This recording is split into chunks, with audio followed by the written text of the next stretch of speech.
American-Chinese joint venture SAIC GM are taking the Chinese market by storm with their Mini EV, with sales rivaling even the likes of Tesla. But what does it mean for companies, for China, and for the rest of the world? There seems to be quite a distinct barrier around China when it comes to trading. Things don't quite work like they do between the US and, let's say, the UK. Restrictions are placed on what can be imported as well as exported via its borders. But Chinese motor company SAIC, the name behind the revival of British brand MG, has teamed up with multinational giant General Motors to come up with a mass-market electric car.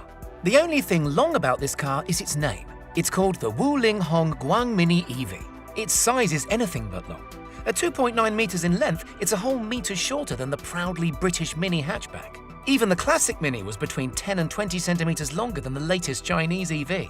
At less than 1.5 meters wide, there's no doubt this car will be perfect for the city. In fact, that's where the creators see most of the revenue being generated, with buyers opting for a smaller and more economical city car, as well as first-time and older buyers who are looking for a cheap set of wheels. One journal article suggests that Chinese roads vary between 2.85 and 3.75 meters wide, the latter more than double the width of this tiny EV. Nevertheless, its boxy design and comparably high stance, just over 1.6 meters, means it's perfectly designed for lugging all the city essentials around. Pictures show the car being loaded with flowers and groceries. With the back seats folded down, yes, there are 2 rows in this car, a 741-litre cargo space opens up. That's actually 10 litres more than the 3-door variant of the much larger modern Mini Cooper. Oh, and the car weighs an astonishing 665 kilograms. To put that in perspective, that's about 1,100 kilograms less than the Model 3 and half the weight of even the petrol-powered modern Mini Cooper. The entry-level model comes in at 28,800 yuan, currently around $4,350 and just 10% of the Model 3's market price in China, and features a 17-horsepower, 85-newton-meter motor with a top speed of 62 miles per hour.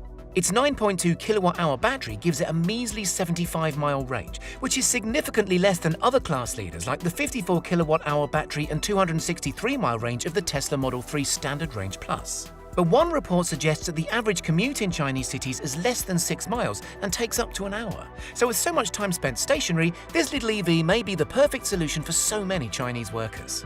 The more expensive model at 38,800 yuan or $5,860 comes with the same powertrain but an upgraded 13.8 kilowatt battery, giving it a range of 106 miles. Neither variant is eligible for the government's subsidy, which usually applies to EVs because the batteries do not meet the requirements of energy density.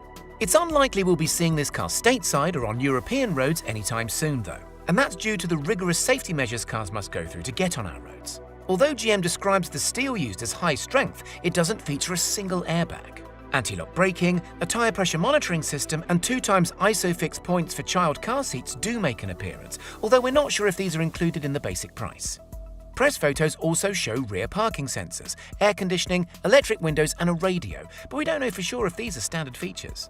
The first 3 weeks after launch saw more than 15,000 units sold, with cumulative orders surpassing 50,000 by the end of August just a few weeks later. This made the Wuling Hong Guang Mini EV more popular in China than the Tesla Model 3 in terms of total units sold, and this is just a sign of things to come. GM says over 40% of the cars that will be launched in China over the next 5 years will be electrified. Right now, the Mini EV is the cheapest electric car available to purchase in China, but the company faces stiff competition from other Chinese companies, including BYD Auto and BAIC Blue Park, a company which aims to bring together automotive transport and energy consumption. Sounds familiar?